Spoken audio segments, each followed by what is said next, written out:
বন্ধুরা নমস্কার, তোমরা সবাই কেমন আছো? আশা করি ভালো আছো। আমি তোমাদেরকে দুদিন রান্না বানিয়ে দেখাতে পারিনি, কারণ আমার প্রচণ্ড জ্বর এসেছিল। আমি আজকে একটু সামান্য ভালো আছি। আজকে আমি তোমাদেরকে ডাল বানিয়ে দেখাবো।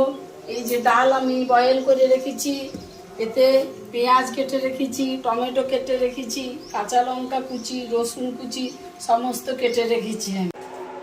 বন্ধুরা, আমি পেঁয়াজটা টমেটোকে একবারে বানিয়ে নিয়েছি, তারপর ডালটাকে আমি ঢেলে দিয়েছি। এই ডালটা একবারে ফুটলে পরে আমি তারপর নামিয়ে দেব।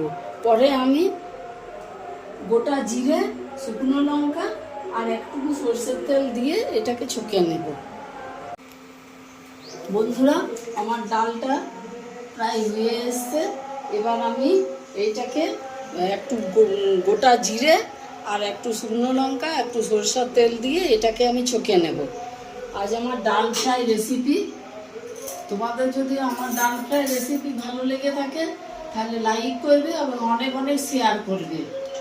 আজকে আমি এই খাবার বানিয়েছি: মাছ ভাজা, ভেন্ডি ভাজা আর লাল শাক ডাঁটা দিয়ে একটা চচ্চড়ি বানিয়েছি, মাছের মাথা দিয়ে লাইয়ের তরকারি বানিয়েছি, আর এই ডালটা আমি বানিয়েছি। আজকে আমার এইটাই।